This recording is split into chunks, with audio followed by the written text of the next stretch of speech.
আউযু বিল্লাহি মিনাশ শাইতানির রাজীম। বিতাড়িত মর্দ শয়তান থেকে পানাহ চেয়ে নিচ্ছি। বিসমিল্লাহির রহমানির রহিম।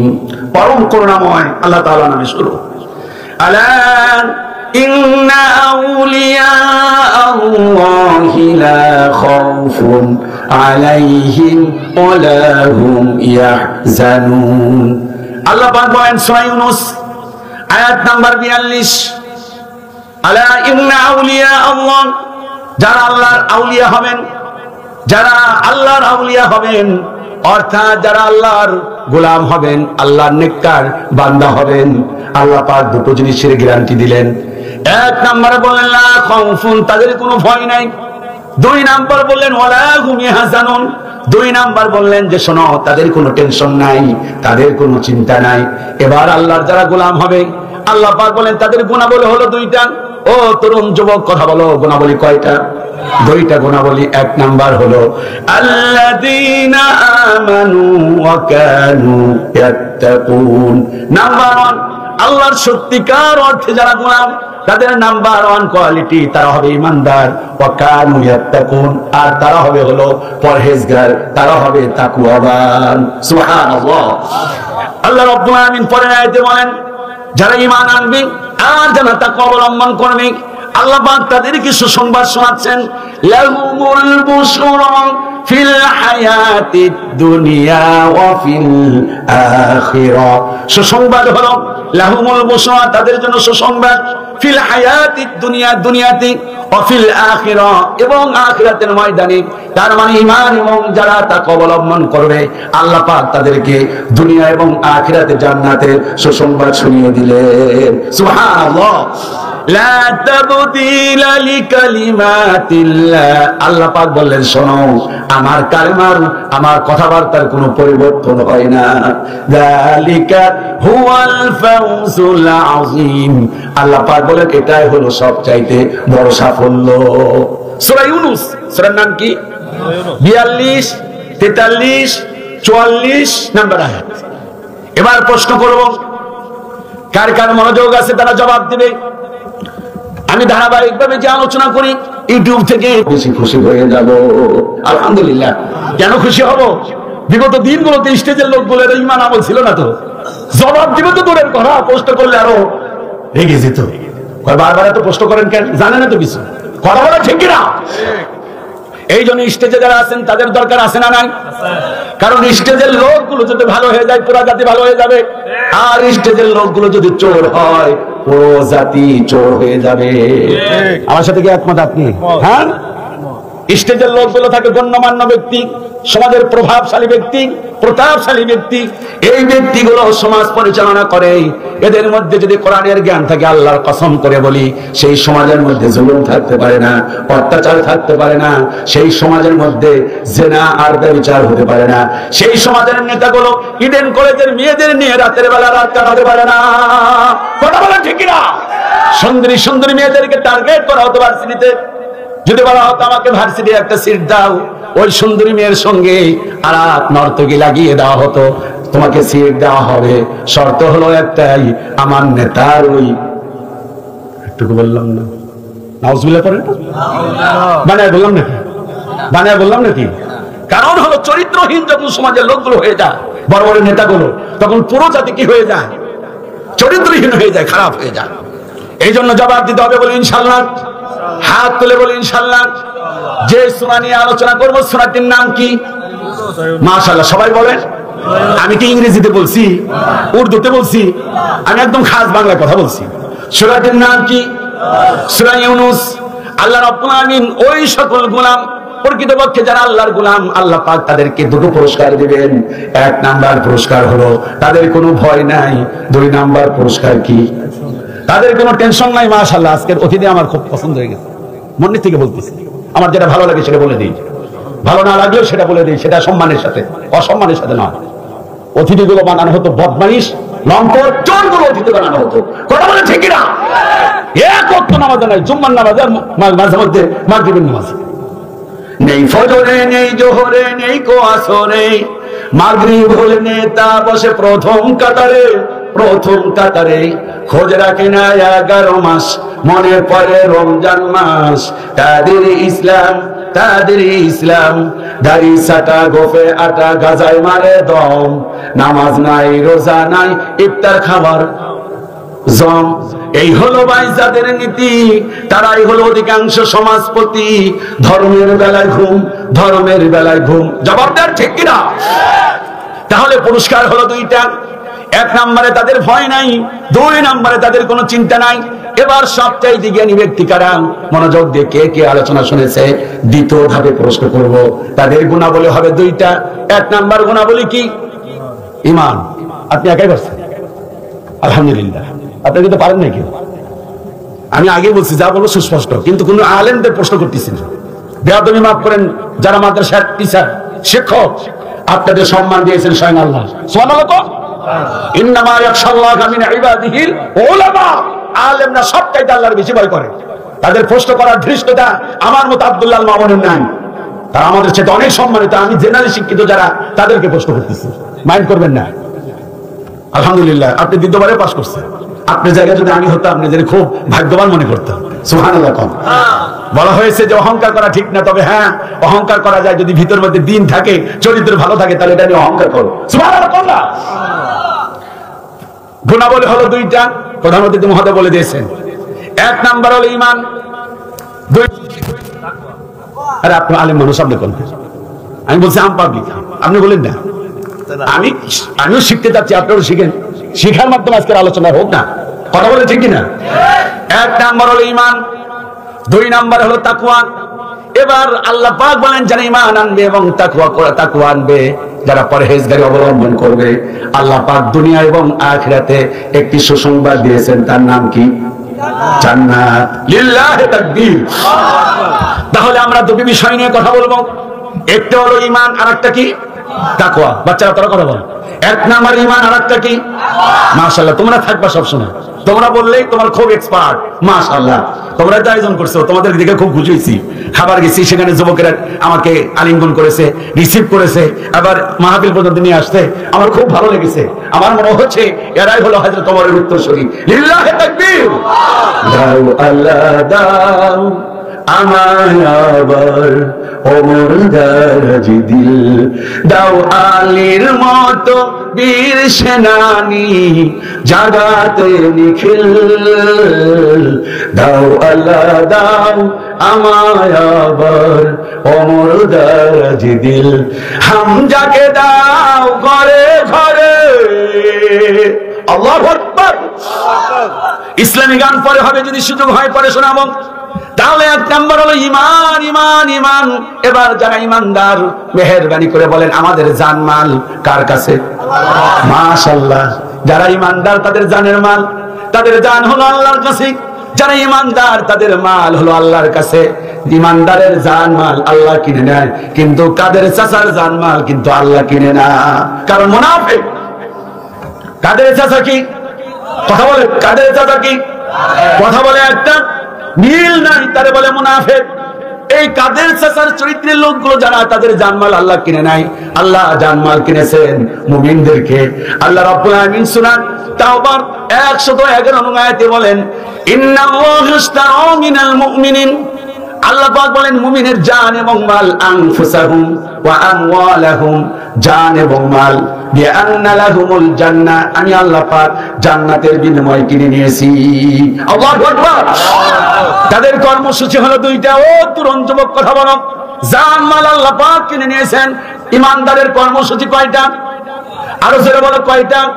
আল্লাহ পাক বলেন, আল্লাযীনা আমানু ইউকাতিলুনা ফি সাবিলিল্লাহ। 1 নাম্বার কর্মসূচি হলো আল্লাহর জন্য জীবন দিতে হবে। আর ওই জীবন দিতে গিয়ে আল্লাহ পাক বলেছেন সূরা তাওবায়, ফায়াকুতুলুনা ওয়া ইউকতালুন। যুদ্ধের ময়দানে মারতেও হবে, মরতেও হবে।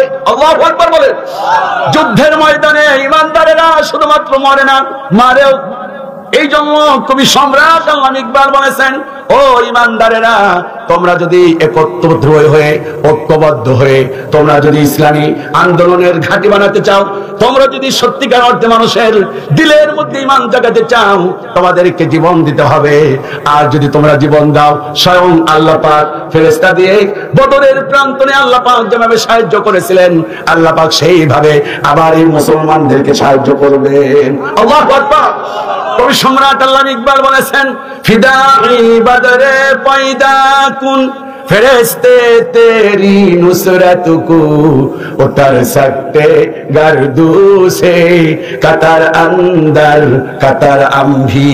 ফিদাই বদরে পয়দা কুন, মুসলমান আবার যদি তোমরা যুদ্ধের ময়দানে ঝাঁপিয়ে পড়তে পারো, বদরের প্রান্তরে আল্লাহ পাক ফেরেশতা দিয়ে যেভাবে সাহায্য করেছিলেন মুসলমানদেরকে, আল্লাহ পাক ঈমানদারদেরকে আল্লাহ পাক আবার তোমাদেরকে সাহায্য করবেন।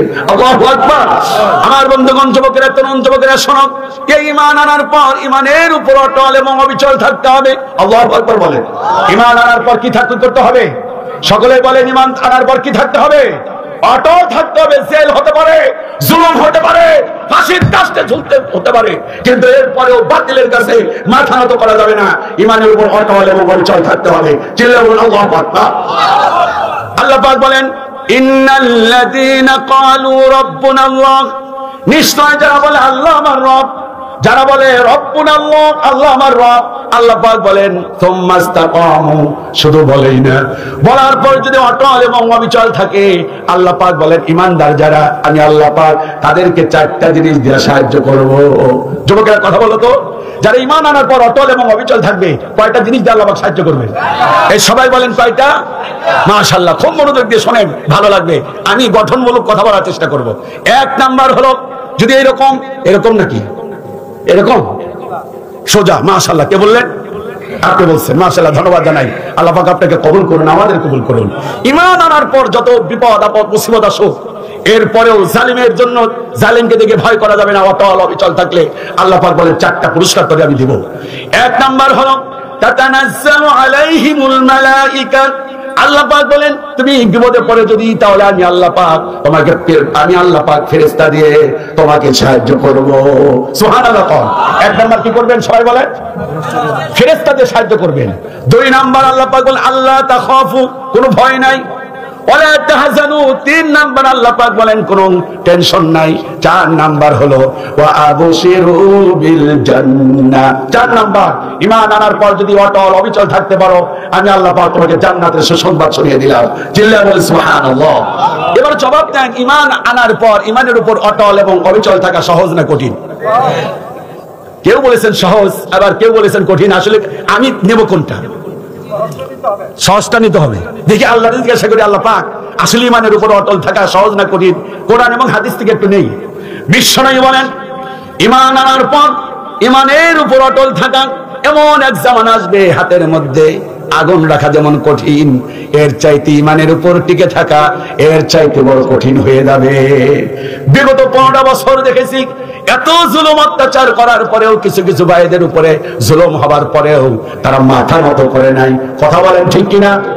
আরে জবাব দেন ঠিক কিনা? আমাদের জাতীয়তাবাদী দলের মহাসচিব একবার না দুইবার না, উনি নিজেই জানে না কয়বার জেলখানায় গেছে। কি জুলুম অত্যাচার! জুলুম অত্যাচারের স্টিম রোলার তার উপর চাপিয়ে দেওয়া হয়েছে, কিন্তু ভেঙে পড়ে নাই। আল্লাহ পাক, আল্লাহ রাসূল বললেন কঠিন আগুনের চাইতে কঠিন। আর কোরআন বলছে হাসিবান নাস, তোমাদের কি ধারণা, সূরা রুম 2 নম্বর আয়াত, হাসিবান নাস, তোমাদের কি ধারণা আইয়ুতরাকু, আমি আল্লাহ পাক ঈমান আনার পরে এমনিই ছেড়ে দিব? এমনি আইয়ুতরাকু, এত সহজেই ছেড়ে দিব? আইয়াকুলু আমান্না, মুখে বলবা আমরা ঈমান এনেছি, ওয়া হুম লা ইফতানুন, আমি আল্লাহ পাক কি তোমাদের পরীক্ষা করব না? সুবহানাল্লাহ। এবার তরুণ যুবকেরা কথা বলো, পরীক্ষা সহজ না কঠিন? হ্যাঁ, এবার লাইনে আসছে, পরীক্ষা সহজ না কঠিন?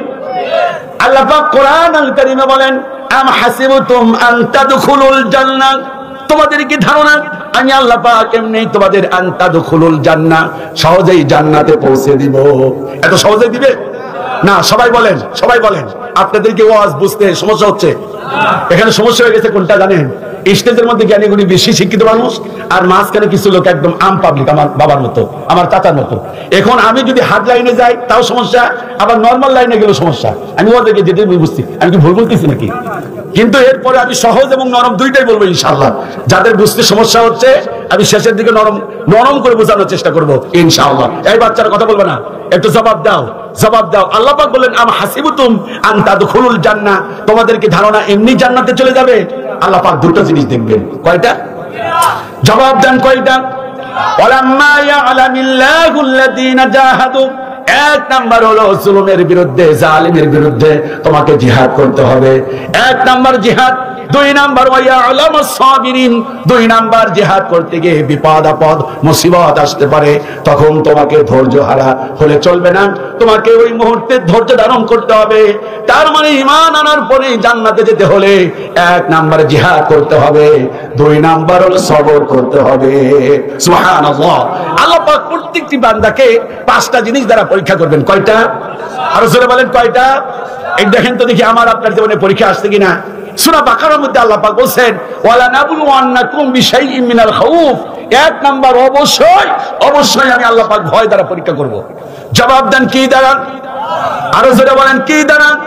ভয় দ্বারা পরীক্ষা করবেন। বাড়িতে থাকতে পারবেন না, হয়েছে কিনা কথা বলেন? বাড়িতে থাকতে পারবেন না। দুই নাম্বার ওয়ালজু, দুই নাম্বার খোদা দ্বারা পরীক্ষা করবেন। তিন নাম্বার হলো নাকসিম মিনাল আমওয়াল, মালের ক্ষতি, মালের ক্ষতি। চার নাম্বার হলো ওয়াল আনফুস, জানের ক্ষতি। ওয়াল সামারাত, পাঁচ নাম্বার হলো শস্যের ক্ষতি। কয়টা ক্ষতি? দেখি এবার দেখি একজন মানুষ, বেশি দরকার নেই, একবার বলার পর দেখি ইনশাআল্লাহ কেউ কে আছেন যে কাছাকাছি আসতে পারেন কিনা। এক নাম্বার ওয়ালা নাবলুওয়ান্নাকুম বিশাইইম মিনাল খাউফ, এক নাম্বার ভয়, মাশাআল্লাহ। ওয়ালজু, খোদাই যারা পারে। ওয়ানাকসিম মিনাল আমওয়াল, মালের ক্ষতি। চার নাম্বার ওয়াস সামারাত, না ওয়াল আনফুস, জানের ক্ষতি। ওয়াস সামারাত, পাঁচ নাম্বার হলো শস্যের ক্ষতি। ওয়াবাশশিরিস সাবিরিন, আল্লাহ পাক বলেন এই পাঁচটা বিপদ দেবার পর তুমি যদি অটল এবং অবিচল থাকতে পারো, আমি আল্লাহ পাক তোমাকে জান্নাতের সুসংবাদ শুনিয়ে দিলাম। সুবহানাল্লাহ। আচ্ছা বলেন তো দেখি আমাদের ইমাম সাহেবের নাম কি? আমাদের যে বড় ইমাম, সেই ইমামের নাম কি? ইমাম আযম আবু হানিফা রাহিমাহুল্লাহ। যুবকেরা শোনো, ওনাকে জেলখানায় পাঠানো হলো। কোথায় পাঠানো হলো? জেলখানায় পাঠানো হলো। শুধুমাত্র অপরাধ শুধু একটাই, ওনাকে প্রধান বিচারপতির দায়িত্ব নেওয়ার জন্য বললেন।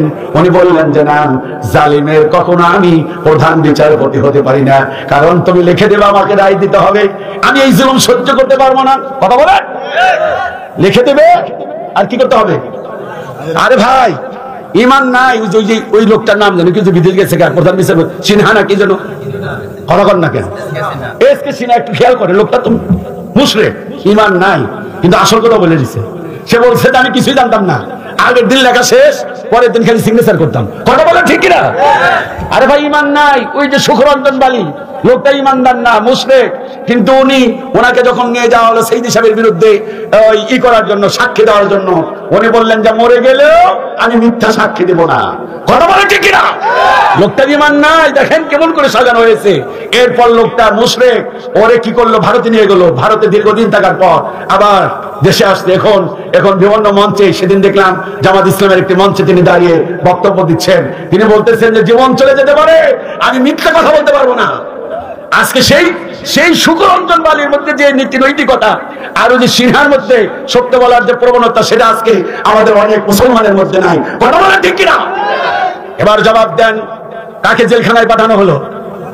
আবু হানিফাকে যখন জেলখানায় পাঠানো রাহিমাহুল্লাহ, এরপর ওনাকে স্টিং রোডার চাপ ব্যাট দিয়ে পিটানো হচ্ছে। এক পর্যায়ে উনি অজ্ঞান হয়ে গেলেন।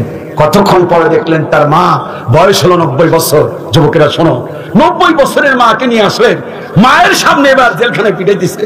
এটা কি মা সহ্য করতে পারে? কথা বলে সহ্য করতে পারে?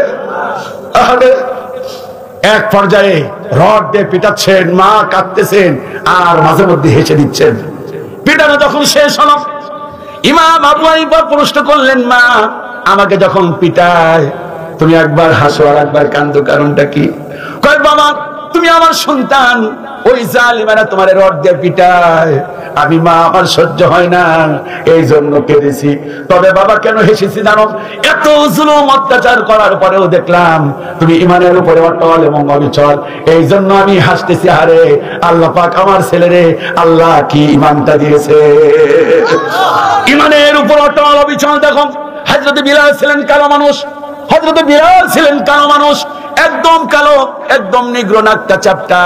সে বিলাল আহারে ইমান আনার পরে ইমানের উপর অটল অবিচল কিভাবে? তার মুনিব উমাইয়া তাকে রড দিয়ে পিটাচ্ছেন, আর উটের মধ্যে তার হাতটা বেঁধে মরুভূমির মধ্যে টেনে হেসড়ে নিয়ে যাচ্ছেন। হযরত বিলাল জ্ঞান শূন্য হয়ে পড়লেন। আহারে জ্ঞান যখন ফিরে পায়, হযরত বিলাল সাদা আঙ্গুলি আকাশের দিকে উত্তোলন করে আহাদ আহাদ আহাদ আহাদ। হযরত সুমাইয়ার দিকে তাকান, এই পৃথিবীতে সর্বপ্রথম যিনি শাহাদাত বরণ করেছেন কোন পুরুষ নয়, তিনি হলেন একজন ভদ্র মহিলা। আর ঈমান আনার পর অটল এবং অবিচল রইলেন। যখন কাফেররা বললেন সুমাইয়া রে ঈমান ছেড়ে দে, সুমাইয়া বললেন আল্লাহর কসম ঈমান ছাড়বো না। তাকে উলঙ্গ করা হলো, বিবস্ত্র করা হলো, পরনে কোনো কাপড় ছিল না। এবার বলা হলো দেখ তোকে বিবস্ত্র করেছি, এরপরে ঈমান ছাড়। উনি বললেন বিবস্ত্র করতে পারো, আমি ঈমান ছাড়বো না।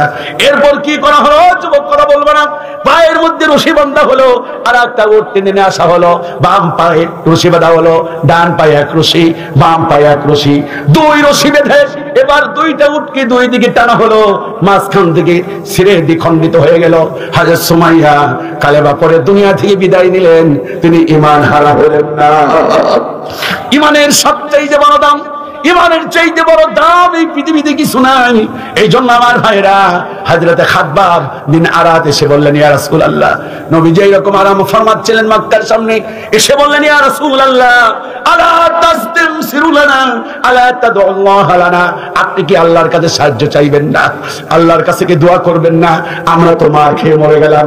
আল্লাহর নবী বললেন শোনো গো খাব্বাব, তোমাদের উপরে কি জুলুম করা হয়েছে, তোমাদের উপরে কি অত্যাচার করা হয়েছে। পূর্ববর্তী জামানার হযরত ঈসা আলাইহিস সালাম তার উম্মতের উপরে কি জুলুম করা হয়েছে। এরকম মাটি খনন করা হয়েছে, মাটি খনন করার পর গলায় ধাক্কা দিয়ে কূপের মধ্যে ফেলে দেওয়া হয়েছে, লোহার চিরুনি আনা হয়েছে, বুখারীতে এসেছে মাথা থেকে শুরু করে পা পর্যন্ত লোহার চিরুনি দিয়া স্নায়ুগুলো চামড়াগুলো টেনে টেনে আলাদা করা হয়েছে। নবীজি বললেন আল্লাহর কসম এত জুলুম অত্যাচার করার পরেও তারা দিন থেকে এক চুল পরিমাণ তারা দূরে সরে যায়। ঈমান বড় জিনিস, ঈমানের চাইতে বড় দামি এই পৃথিবীতে কিছু নাই। এই জন্য আল্লাহ পাক কোরআন আল কারিমে বলেন ফামাই ইয়াকফুরু বিত-তাগুত, তোমরা তাগুতকে অস্বীকার করো। সবাই জবাব দেন কাকে অস্বীকার করো? এখানে তো সব ভদ্রলোক আলহামদুলিল্লাহ, বাসা বাসা লোকগুলো, কলিজাওয়ালা লোকগুলো, জান্নাতের লোকগুলো বসে গেছে। সুবহানাল্লাহ। ফামাই ইয়াকফুরু বিত-তাগুত, তাগুতকে অস্বীকার করো। তাগুতের অনেকগুলো অর্থ, তার মধ্যে সবচেয়ে বেস্ট যেটি অর্থ তা হলো মানব রচিত যত আইন আছে সব খবর দেয়। বাংলাদেশে যে আইন চলে এটা কি আইন বলে? ব্রিটিশ আইন বলে। আমার কাছে শোনেন কি আইন বলে, জবাব দেন কি আইন? মুসলমানের কোন আইন না, মুসলমানের এলাকার কোন আইন না। যে দেশ সারা পৃথিবীতে দ্বিতীয় বৃহত্তম মুসলিম কান্ট্রি, যে দেশের লোক হলো প্রায় 97%, 96.6% মুসলমান, সেই দেশে আইন চলে ব্রিটিশদের। আল্লাহ পাক বলছেন আফা হুকমাল জাহিলিয়াতি ইয়াবগুন, তুমি কি জাহিলি যুগের ব্রিটিশ যুগের আইন মেনে নিবা? ব্রিটিশ যুগের আইন হলো যে মদ জায়েজ। মদ কি বাংলাদেশে মদ জায়েজ না হারাম? কিসের হারাম কে কইছে? আর ওর কোন জ্ঞানই নেই দেশ সম্পর্কে। বাংলাদেশে মদ হালাল না হারাম? হালাল। একবার আল্লামা সাইদি সাহেব বললেন পার্লামেন্টে, মাননীয় স্পিকার মদ হারাম করা হোক। অমনি মন্ত্রী দাঁড়িয়ে বললেন মৌলানা সাহেব মদ যদি হারাম করি বিদেশি মেহমানরা খাইব নাকি? জেনা ব্যভিচার বাংলাদেশে বৈধ না অবৈধ? বৈধ। এটা জাহিলি যুগের আইন। কেউ যদি পতিতালয়ে যেতে চায় অ্যাপ্লিকেশন করে, দরখাস্ত করে, রেজিস্ট্রেশন করবে, হ্যাঁ তুমি যাও, স্বাধীন তুমি। এবার তাকান, শুধু নামাজ পড়বেন না, কিছু নামাজ পড়ে নবীজির একটা হাদিস বললে খুব মনোযোগ দিয়ে শোনেন। নবীজি বলেছেন ওয়াইন সাল্লাহ ওয়াইন সামা, কেউ যদি জাহিলি যুগের আইন মেনে নেয়, সে যদি নামাজে পড়ে, কালামও পড়ে, রোজাও রাখে, তাহলে জুসিয়া ফি জাহান্নাম, তার জায়গা হলো জাহান্নাম। মানব রচিত আইনকে খবর দিতে হবে, আল্লাহর আইনকে পার্লামেন্টে পাঠাতে হবে। জবাব দেন ঠিক কিনা? এই কথা যারা বিশ্বাস করবে না তাদের ঈমান থাকবে না। এটি জামাত ইসলামের কথা নয়, চরমরায়ের কথা নয়, আপনার মসজিদের ইমামের কথা নয়, এই কথা হলো আল্লাহ। ইনিল হুকমু ইল্লা লিল্লাহ, হুকুম চলবে আল্লাহর, গোলামি চলবে আল্লাহর। জবাব দেন, গোলামি চলবে কার? আর হাত তুলে কথা বলেন, গোলামি চলবে কার? আকাশ কার? জমিন কার? গোলামি চলবে কার? গোলামি চলে কার? আল্লাহর গোলামি চলে। আমি একটাকে বুঝালাম তো, আল্লাহর ঝুঁকে বললে হবে নাকি? গোলামি চলে কার? তাগুদের গোলামি চলে। এই ওয়াজ তো ভালো লাগে না। এই ওয়াজ আল্লামা সাইদি সাহেব বলছেন বিদায়, ওই যে আমাদের প্রতিবেশী রাষ্ট্র বলো, যারে বলো প্রতিবেশী রাষ্ট্র, এটা প্রতিবেশী রাষ্ট্র নয়। লাতাজিদান্না শাত্তান নাস আদাওয়াতান, দুইটা জাতি মুসলমানের জন্য চরম শত্রু। এই তোদের কথা বল, কয়টা জাতি? মুমিনদের জন্য, মুসলমানের জন্য দুইটা জাতি চরম শত্রু। লাতাজিদান্না, তাকিদ দিয়ে বলেছেন আমাদের প্রধান অতিথি মহোদয়, ইসলাম নিয়ে গবেষণা করেন। আমি যতদূর বুঝতে পেরেছি, আপনার ব্যাকগ্রাউন্ড জানা নাই, কিন্তু আপনাকে আমার অনেক অনেক বেশি ভালো লেগেছে। আলহামদুলিল্লাহ বলেন। আল্লাহর রাস্তে বলছে, মানে হাব্বালিল্লাহ, আমি আল্লাহর জন্য আপনাকে ভালোবাসি। আল্লাহু আকবার, আল্লাহু আকবার। সবচাইতে ভালো লাগছে উনি বলছেন ইসলামের শাসনতন্ত্র কায়েম করা দরকার। হাফেজে কোরআন, মাশাআল্লাহ। আমি তো বুঝছি, হ্যাঁ, আমাকে আর বলতে হবে না, আমি এতটুকু বুঝতে পেরেছি যে উনি ইসলাম নিয়ে গবেষণা করেন। এইটুকু তো আমার জ্ঞান আছে। বক্তা মানুষ না, টিচার মানুষ, শিক্ষক মানুষ, তারও মসজিদের খতিব মানুষ। আমাদের তো অত জ্ঞান না থাকলেও মানুষের মধ্যে যে চলাফেরা করি, এই জ্ঞানটা তো আছে নাকি? কথা বলেন না কেন? আল্লাহু আকবার বলেন। যুবকেরা মনোযোগ দিয়ে শোনো, আজকের এই মাহফিলকে আল্লাহ পাক কবুল করে নিয়েছেন, আমিন। মানুষ অল্প হোক, কিন্তু কথা একজন মানুষ যদি হেদায়েতের নূর পেয়ে যায়, একটা মাহফিল যথেষ্ট। কথা বলেন ঠিক কিনা? সম্মানিত সভাপতি মহোদয় আছেন এখানে, খতিব মানুষ রেখে দিয়েছেন, আলহামদুলিল্লাহ। এবং এটিও শুনলাম যে ওনার ছেলে, যাকে আমি চিনি আরো 10 বছর আগে থেকে, আরে কি জুলুম অত্যাচার, ওনার ছেলেটার নাম জানেন কি? সালাউদ্দিন আইয়ুবী। আরে ভাই, খেয়াল করেন, তাজউদ্দিন আহমেদ, এটা ছিল শুধু কাপাসিয়ার গর্ব নয়, সারা বাংলাদেশের গর্ব। ঠিক কিনা বলে? এই লোকটারই মূল্যায়ন করে নাই। কথা বলে মূল্যায়ন করা হয়েছে। ব্রিগেডিয়ার আব্দুল হান্নান সাহেব শুধুমাত্র কাপাসিয়ার গর্ব ছিলেন না, উনি ছিলেন পুরো গাজীপুর না, সারা বাংলাদেশের একজন গর্ব ছিলেন। কথা বলে ঠিক কিনা? ঠিক তেমনি আর একটা সন্ধানের কথা, সালাউদ্দিন আইয়ুবী শুধুমাত্র কাপাসিয়ার অহংকার নয়, এটি হলো সারা বাংলাদেশের অহংকার। জবাব দেন ঠিক কিনা? বিশ্বাস করুন, রাজনৈতিক চিন্তা চেতনা বাদ দিয়ে ইসলামী চিন্তা চেতনায় একবার মূল্যায়ন করে দেখুন, ইনশাআল্লাহ আল্লাহ পাক কলিজা, আল্লাহ পাক আমাদের ধন্য করে দেন। আমিন। হুকুম চলবে কার? আরো চলে বলেন কার? মানুষ সৃষ্টি করেছেন কে? এই মানুষ কোন পথে গেলে শান্তি হবে, এটা সবটাইতে বুঝে কে? আচ্ছা বলেন তো কি, এই মাইক যিনি আবিষ্কার করেছেন, আমি যদি থিওরি দেই, এই মাইক চলবে না বন্ধ হবে? অবশ্যই বন্ধ হবে, আমি জানি রেখেছি। কথা বলেন, কথা বলেন। এই 1971 সালের পর থেকে সবাই বলেছে হং শান্তি, হং শান্তি। শান্তি আসে না? শান্তি আসছে? একদিনের জন্য শান্তি আসছিল বাংলাদেশে। একজন মানুষ দাঁড়িয়ে বলেন, হুজুর এই দিনটা শান্তি ছিল, একজন মানুষ মরে নেই। একজন মানুষ দাঁড়িয়ে বলেন, রাখেন বিয়ে শান্তি, মসজিদের মধ্যে শান্তি নাই, জুতাটা ফেয়ে গেলে এসে দিয়ে জুতা নেই। কথা বলেন, কথা বলেন। এই যুবকেরা কথা বলতে দেখি, বাংলাদেশের মাটি বেশি উর্বর না সৌদি আরবে? চোর কোন দেশে বেশি? হ্যাঁ, আবাদ হয় কোন দেশে বেশি? কিন্তু গরিব কোন দেশ? সব বাংলাদেশ। কারণ কি? কারণ আছে, উর্বর বেশি, আবাদ হয় বেশি, চোর বেশি। তার কারণ কি? বাংলাদেশের মানুষের একটা জিনিসের অভাব, তার নাম কি? ঈমান। এই যে মাশাআল্লাহ, একটা জিনিসের অভাব, নাম কি? স্বর্ণের দোকানদার আল্লাহু আকবার, আল্লাহু আকবার আযান দিছে, আযান দেওয়ার পর স্বর্ণকারের দোকানদার সাবাতটা কোন রকম টান দিয়া নামাজে যায়, নামাজ পড়ে এসে দেখে তার দোকানে কোনো চুরি হয় নাই। আর আমি ইমাম সাহেব, আমার স্যান্ডেলটার 1 পয়সার কোনো গ্যারান্টি নাই। 14 বছর যাবত খুতবা দেই, কয়বার যে জুতা হারাইছে এটা আমি জানি। আমার জুতার কোনো গ্যারান্টি নাই। চিন্তা করেন, আমার পিছনে নামাজ পড়ে। আপনার জুতার গ্যারান্টিটা কি? এই গ্যারান্টি আসবে না। যারাই বলবে যে আগামী সরকার আমরা শান্তি দেব, মিথ্যা কথা, ধোঁকাবাজি। একমাত্র কেবলমাত্র শান্তি দিতে পারে জামাত ইসলামে, পারবো না শান্তি দিতে। জামাত ইসলামের যদি তার লতে যদি থাকে যে কোরআন দিয়ে আমরা পার্লামেন্ট চালাবো, তাহলেই সম্ভব। কথা বলে ঠিক কিনা? বাংলাদেশ জাতীয়তাবাদী দল তখনই সম্ভব হবে তারা যদি বলে যে হ্যাঁ আমরা কোরআন আইন বাস্তবায়ন করবো, আমরা তাদেরকে দেখতে চাই। কথা বলে ঠিক কিনা? আমরা জামাত ইসলাম মানি না, চরমনাই মানি না, আমরা জাতীয়তাবাদী দল মানি না।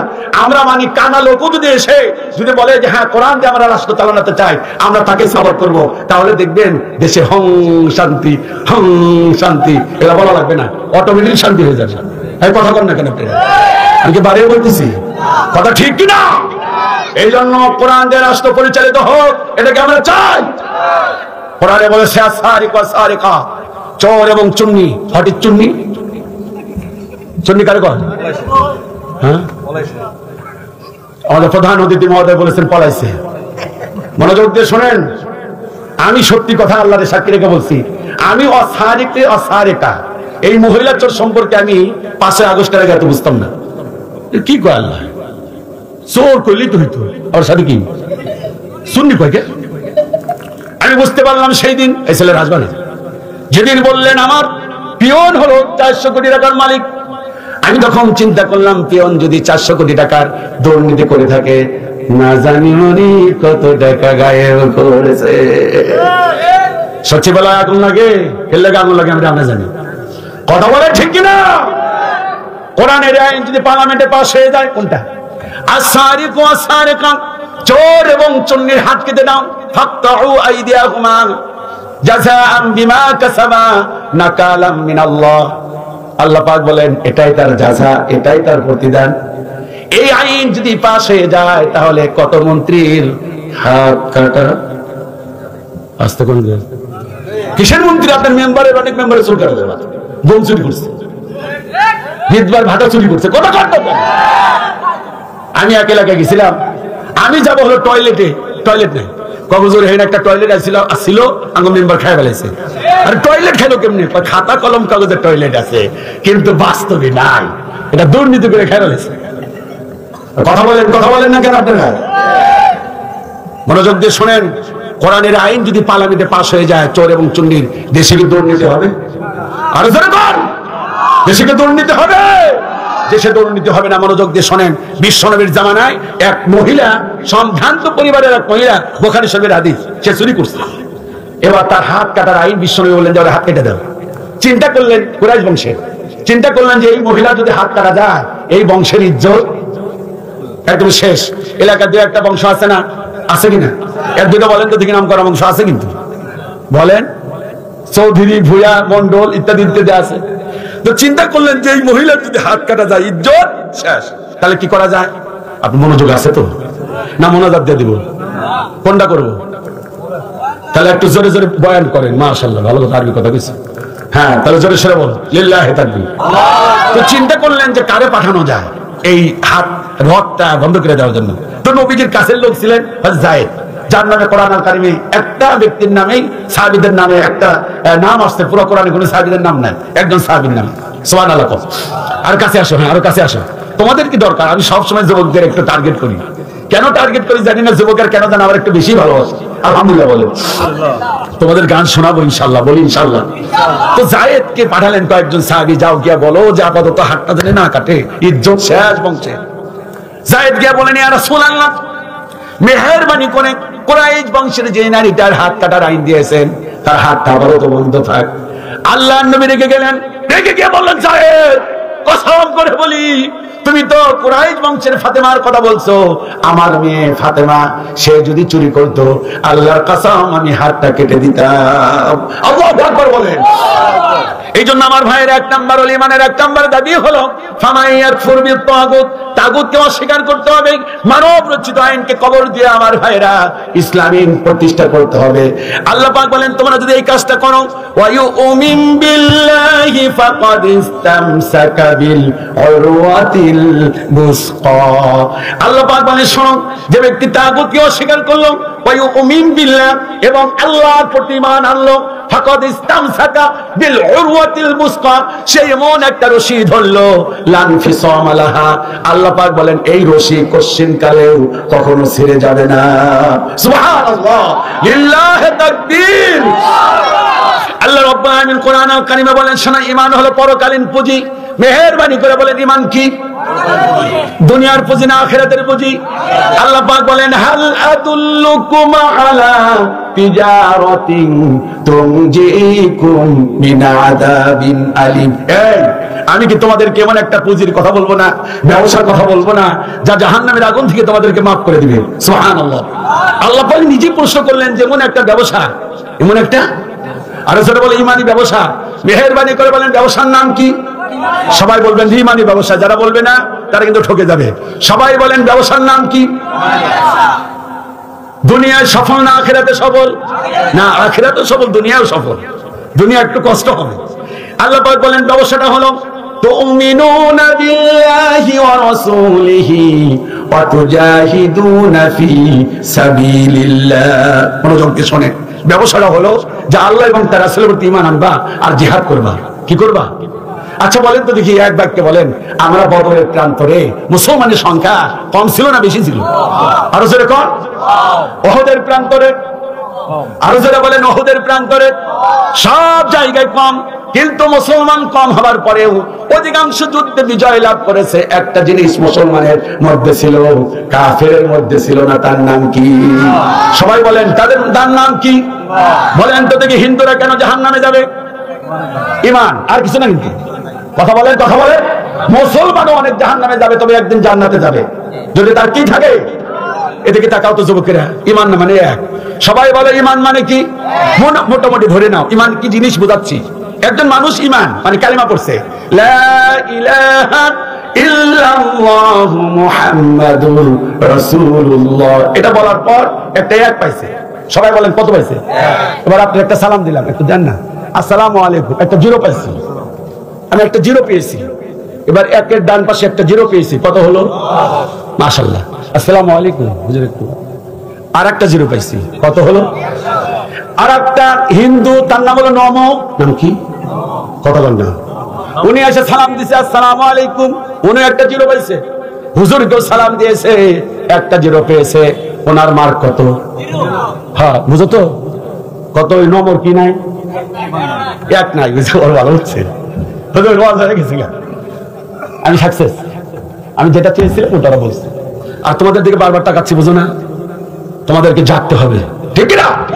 তোমাকে জাগতে হবে, তোমাকে জাগতে হবে। এ সমাজ ভাঙতে হবে, নতুন সমাজ গড়তে হবে, তোমাকে জাগতে হবে। কত আলেম আজকে দেখি যায় কি না যায় টাকা দিয়ে, কেউ বা ব্যবসা করে আল্লাহ তাআলার কালাম বেচে। তাই তো হকের কথা যায় না শোনা তাদের মুখে, উপরে কোরআন প্রেমিক বিরোধিতা ভিতর থেকে। তোমাকে জাগতে হবে, এ সমাজ ভাঙতে হবে। পারবা তো ইনশাআল্লাহ? আরো যারা বলে ইনশাআল্লাহ। ভারত চাচ্ছে আমাদের সাথে ঝগড়া করার জন্য, কথা বলা ঠিক কিনা? মমতা বলেছে বাংলাদেশে শান্তিরক্ষী পাঠান, এদেশের হিন্দু, তারপরে বৌদ্ধ, খ্রিস্টান, তার মূর্তি, তারপরে মন্দির টন্দির আছে, সব মেরে ফেলেছে। এদেশে কোন হিন্দুরা মারছেন আপনারা? তারা চাচ্ছে আমাদের দেশটাকে, তারা আগ্রাসী একটা হাইনা দিয়া আমাদের দেশটার উপরে জুলুম করার পায়তারা চালাচ্ছে। জবাব দেন ঠিক কিনা? আমার দেশের সীমানা বন্ধ মুছে দিতে কেউ চায়, আমার মাটির ধন সম্পদ লুটে নিতে কেউ চায়, আমার সাগরে, আমার পাহাড়ে ফিরায় লোভের চোখ। আমি প্রতিবাদে জ্বলে উঠবই, তবে যা হবার তাই হোক।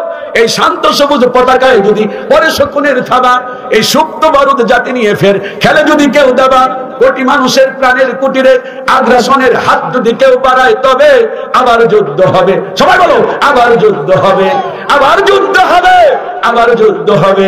চল চল চল চল চল চল, ঊর্ধ্ব গগনে বাজনা দল, নিম্নে উতালা তরুণী দল, অরুণ প্রাতের তরুণ দল। চল রে চল রে চল, চল চল চল, জোরে তাকবীর, লিল্লাহি তাকবীর।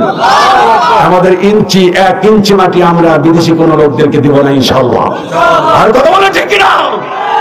ইঞ্চি ইঞ্চি মাটি সোনার চাইতে খাঁটি নগর রক্ত দিয়ে কেনা।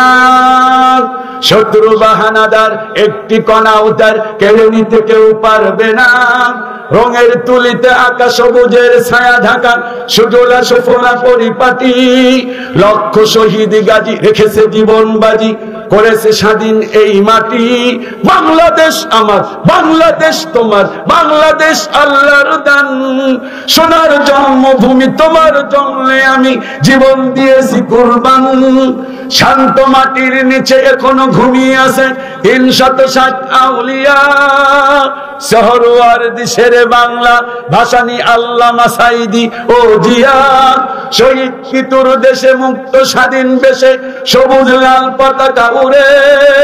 সময় ঝড়ের বেগে চেতনা উঠেছিল জেগে 5ই আগস্টে, ঠিক কিনা?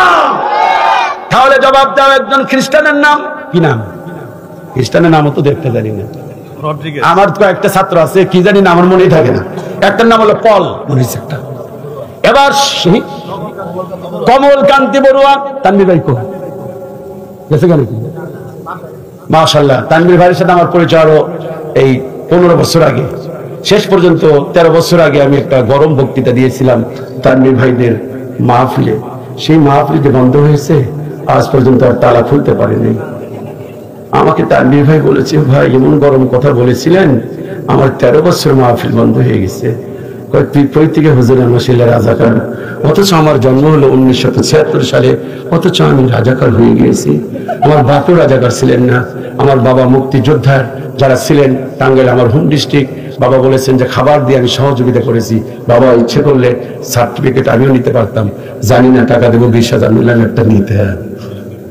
তা আমি তানভীর ভাইকে ধন্যবাদ দেই, তানভীর ভাই এসেছে, হক কথা বলতে হবে। জালেমের সরকারের আমল ইনশাল্লাহ হক কথা বলে গিয়েছি, আদৌ বলবো, সামনেও বলবো। জুলুম অত্যাচার করে এদেশে আল্লাহ সাইদি সাহেবের জবানকে বন্ধ করতে পারে নাই, আমরা তাদের উত্তরসূরি, ইনশাল্লাহ আমাদের জবান বন্ধ করতে পারবো না, পারবো না, পারবো না। কথা বলে ঠিক কিনা? ঈমান মানে কত? আরো ছেড়ে বড়। এবার ওই যে সুমন্ত কান্তি বড়ুয়া যদি সালাম দেয় 10টা কোটি কোটি টাকা দান করে, তার মার কত? আর একজন মুমিন যদি শুধুমাত্র ঈমান আনার পর এক ওয়াক্ত নামাজ পড়তে পারে নাই, আরে অক্ত হয় নাই, কালেমা পড়ার পর জিহাদের ময়দানে গিয়ে শহীদ হয়ে গেছে, জবাব দেন এই লোকটা জান্নাতি না জাহান্নামী? কারণ হলো তার 1 নাম্বার পুঁজিরা ছিল, 1 নাম্বার পুঁজির নাম কি? তাহলে ঈমান আনার পরে 2 নাম্বার হলো জিহাদ করতে হবে। কি করতে হবে? জিহাদের ময়দানে সংখ্যায় কম থাকতে পারি, আল্লাহ পাক বলেছেন বিজয় আমি আল্লাহ পাক তোমাদের দিয়ে দিব। একটা জিনিস যদি থাকে তার নাম কি? ওয়ালা তাহিনু, সবাই বলো ওয়ালা তাহিনু ওয়ালা তাহজানু ওয়া আনতুমুল আলাউনা ইন কুনতুম মুমিনিন। তোমরা বিজয় লাভ করবে, শর্ত হলো একটাই, ভীতবিহ্বল হয় না, তোমরা যদি মুমিন হতে পারো। চিল্লায় বলো সুবহানাল্লাহ। মুতার যুদ্ধে মুসলমানের সংখ্যা হলো 3000। কয় হাজার? আর কাফিরের সংখ্যা হলো 2 লক্ষ। নবীজি দিকে তাকান, নবীজি সাহাবীদের বলতেন, আমার সাহাবীরা 2 লক্ষের বিরুদ্ধে 3000 মুসলমান যুদ্ধ করবে। সুবহানাল্লাহ। 2 লক্ষের বিরুদ্ধে কয় হাজার? নবীজি রিক্রুটিং দিয়ে বললেন যে এই যুদ্ধে সেনাপতির দায়িত্ব পালন করবে 3 জন। যুবকেরা কথা বলো, কয়জন? একটা যুদ্ধে সেনাপতি লাগে কয়জন? 1 জন। মাশাআল্লাহ, ভাই বলছেন কয়জন লাগে? সাহাবীরা আশ্চর্য হয়ে গেলেন, সর্বনাশ, 3 জন সেনাপতিদের করবোটা কি? আল্লাহ নবী বললেন শোনো, 1 নাম্বার, মনোযোগ দিয়ে শোনো, 1 নাম্বার প্রধান সেনাপতি থাকবেন যায়েদ, আমার পালক পুত্র। যায়েদ যদি শহীদ হয়, আমার চাচাতো ভাই জাফর বিন আবু তালেব, জাফর যদি শহীদ হয়ে যায়, এরপরে আব্দুল্লাহ বিন রাওয়াহা। 3 নম্বরে বললেন এই 3 জন শহীদ হয়ে গেলে তোমাদের মধ্য থেকে পরামর্শ করে একজনকে সেনাপতি বানাবে। নবীজি বললেন যায়েদ কোথায়? যায়েদ একদম টাটকা যুবক। সুবহানাল্লাহ। যায়েদ বললেন ইয়া রাসূলুল্লাহ, এই যে আমি। নবীজি বললেন কাল বিলম্ব করো না, মেহেরবানি করে প্রস্তুতি নাও, তোমার মায়ের কাছ থেকে বিদায় নিয়ে আসো। যায়েদ বললেন ইয়া রাসূলুল্লাহ, আমি হলো আপনার পালক সন্তান, আম্মাজান মায়েশা হলেন আমার পালক মা, আর এই আপনার বাড়িতে যাওয়ার প্রয়োজন নাই।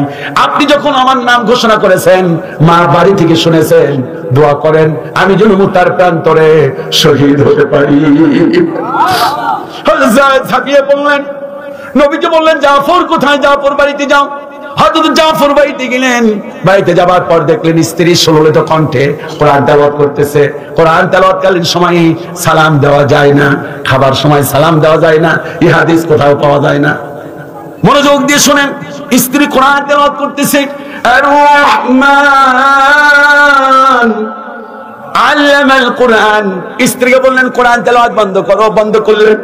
বন্ধ করার পর পাশে গিয়ে মাথায় হাত দিয়ে বললেন স্ত্রী গো, তোমার কাছে শেষ বিদায় নিতে এসেছি, আর জীবনে তোমার সঙ্গে আমার কোনোদিন দেখা হবে না। সাহাবায়ে কিরামের কি আত্মত্যাগ, কিভাবে তারা জীবনটা মিলিয়ে দিছে। স্ত্রী বলে স্বামী আপনি কি করেন? হ্যাঁ, তোমার সাথে আর কোনোদিন দেখা হবে না, আমি মুতার প্রান্তরে যাচ্ছি। নবীজি আমাকে সেনাপতির দায়িত্ব দিয়েছেন, দোয়া করো আমি যেন। অনেক মা বোন শুনতেছেন, প্রিন্সিপাল হুজুর বলছেন যে অনেক মা হইলে আসতেন, কিছু কথা বলতেই হয়। মহিলাদের আত্মত্যাগ দেখুন। বললেন দোয়া করো আমি যেন মুতার প্রান্তরে শহীদ হতে পারি। মহিলা মানুষ তো, বিধবা হতে চাইলেন না। দোহা তুলে বললেন আল্লাহ তাআলা আমার স্বামীরে বিশ্বনবী সেনাপতির দায়িত্ব দিয়েছেন, বাধা দেব না। আল্লাহ তাআলা যুদ্ধ করে যেন আমার স্বামী গাজী হয়ে আমার বুকের কাছে ফিরে আসে। হযরত জাফর পছন্দ করলেন না। কোষবদ্ধ তরবারি টান দিয়ে উন্মুক্ত করে পিঠের মধ্যে মৃদু প্রহার করে বললেন আল্লাহর কসম তোমার দোয়া কবুল হবে না। কারণ হলো কি, বললেন কারণ হলো একটা যুদ্ধে সেনাপতি লাগে মাত্র একজন। আল্লাহর নবী 3 জনের নাম ঘোষণা করেছেন, আমার সঙ্গেও একজন, আমার পিছনেও একজন, আমরা 3 জনের একজন বাড়িতে আসতে পারবো না। স্ত্রী গো একটু দোয়া করো না, আমার মন থেকে বিদায় দিয়ে দাও। আর 2টা সন্তান ছিল, আরে কি ভালোবাসা, রাসূলের প্রতি কি মহব্বত। লা ইউমিনু আহাদুকুম হাত্তা ইয়াকুনা আহাব্বা ইলাইহি মিন ওয়ালিদিহি ওয়া ওয়ালাদিহি ওয়ান নাস আজমাইন। কেউ মুমিন হতে পারবে না তোমার স্ত্রী পুত্র বাল বাচ্চা সন্তানের চাইতে, মা বাবার চাইতে আমারে না ভালোবাসলে। জানার করে বললেন আমার 2টা সন্তান, একটার বয়স হলো 11 আর একটার বয়স হলো 9 বছর। এই 2টা ছেলের আল্লাহ আল্লাহ করে রেখে গেলাম, মেহেরবানি করে আমার 2টা কলিজার টুকরা সন্তানে তুমি আল্লাহর পথের মুজাহিদ বানিয়ে দিও। তিনি যুদ্ধের ময়দানে ঝাঁপিয়ে মরলেন। নবীজি আবার 3 নম্বরে ডাক দিলেন আব্দুল্লাহ বিন রাওয়াহা কোথায়? আব্দুল্লাহ বিন রাওয়াহা দাঁড়িয়ে গেলেন, টাটকা যুবক, 18 বছরের যুবক। যুবকদের অবদান ইসলামের সবচাইতে বেশি। নবীজি বলেছেন পুরনো আমাদের সবচাইতে বাধা দিয়েছে, আর যুবকেরা ইসলামের জন্য সবচাইতে বেশি ত্যাগ স্বীকার করেছে। আজকের এই মাহফিলের যুবকদের অবদান কম না বেশি? কথা যদি না বলেন তাহলে আল্লাহ রাগ করবে। মাল্লাম ইয়াশকুরিল্লাহ মাল্লাম ইয়াশকুরিন নাস, বান্দা শুকরিয়া আদায় না করলে আল্লাহর শুকরিয়া আদায় হয় না। এই যে তরুণ যুবকেরা, আমাকে আলামিন কোথায়? আলামিন একটু হাত তুলে, যদি থাকে আলামিন মনে হয় নাই। আলামিন একটু হাত তুলে। আরে আলামিনকে দেখলাম, তারপর জাহিদ ভাইকে দেখলাম হাত নামাজ। এই তরুণ যুবকেরা ইসলামের জন্য মাহফিলের আয়োজন করেছে, আর ইয়াতীমের মতো বসে গিয়েছে, গান বাজনার আয়োজন করে নাই। নবীজি বলেছেন আরে তরুণ যুবকেরা আমাকে ইসলামের জন্য সব চাইতে বেশি সাহায্য করেছে, আর বুড়া মানুষগুলো সব চাইতে আমার বাধা দিছে। আবু জাহাল ছিল বুড়া, উতবা ছিল বুড়া, সাইবা ছিল বুড়া। ইসলামের জন্য ইসলাম কবুল করেছেন। আবু বকর যখন দিনের দাওয়াত কবুল করলেন, মাত্র 36 বছর টাটকা যুবক। হযরত ওমর যখন দিনের দাওয়াত কবুল করলেন, ওনার বয়স মাত্র 10 বছর। হযরত আলী যখন দিনের দাওয়াত করলেন, কবুল করলেন, কিশোর মানুষ মাত্র 10 বছর। এরকম করে খাব্বা বলেন, খুবাইব বলেন, আমির হামজা বলেন, সব ছিল তরুণ যুবক। ও তরুণ যুবক, মনোযোগ দিয়ে শোনো। নবীজি বললেন আব্দুল্লাহ বিন রাওয়াহা 3 নাম্বার সেনাপতি কোথায়? বলেন হুজুর এই যে আমি। বললেন যে আরে তোমার না আজকে বাসর ঘর? সুবহানাল্লাহ, আজকে বাসর ঘর, তোমাকে আমি সেনাপতির দায়িত্ব দিলাম। এক কাজ করো, বাসায় গিয়া তোমার স্ত্রীর কাছে বিদায় নিয়ে আসো, শেষ বিদায় নিয়ে আসো। সুবহানাল্লাহ। দৌড়ে বাড়িতে গেলেন, ঘরের সামনে গিয়া সালাম দিলেন, আসসালামু আলাইকুম। স্ত্রী বললেন ওয়া আলাইকুম আসসালাম। আপনি কে? বললেন আমি তোমার স্বামী, আমার নাম আব্দুল্লাহ বিন রাওয়াহা। স্ত্রী বললেন স্বামী আজকে আমাদের বাসর রাত আপনি ভুলে গেছেন? হয়তো আব্দুল্লাহ বললেন ভুলে যাই নাই, আমি জানি আজকে বাসর রাত। স্ত্রী বললেন ঘরে আসেন, আজকে আমরা কত মজার কথা বলবো, আনন্দ করবো, আহ্লাদ করবো, আজকে আমাদের ফুলসজ্জার রাত। হয়তো আব্দুল্লাহ বিন রাওয়াহা বললেন যে শোনো, আমি ঘরের মধ্যে যাইতে পারবো না। ত্যাগ দেখুন কারে বলে, ত্যাগ কাকে বলে, ইসলামের জন্য ভালোবাসা কারে বলে। আমার একটা দুইটা না 1500, 5ই আগস্টে আবার 1500 তরুণ যুবক জীবন দিয়েছে। এটা যে কি দাম, মূল্য তোমরা বুঝো না। আমরা মাহফিলে কথা বলি, আমরা জানি। মা ঠিক মতো ঘুম মারে নাই, বাবা 3 বছর আগে মারা গেছে। বাবা কোন রাত শান্তিতে ঘুমাইতে পারে নাই, 6টা মাস ওদের মধ্যে বলে দেখছি। স্ত্রীর বিদায় নিছি, স্ত্রী 100% শিওর ছিল না যে আমার স্বামী আবার পুনরায় বাসায় ফিরবে। রাস্তাঘাটে চলাফেরা করছি, ভাবছি কখন যেন আতঙ্ক, কখন ধরে গাড়িটা ভেঙে দেয়, কখন ধরে অ্যাটাক হয়ে যায়, কখন ধরে গ্রেফতার হয়ে যায়। আমার 1500 তরুণ যুবকেরা 5ই আগস্টে কিভাবে জীবন দিয়েছে। মুগ্ধ বলেছে পানি লাগবে, পানি।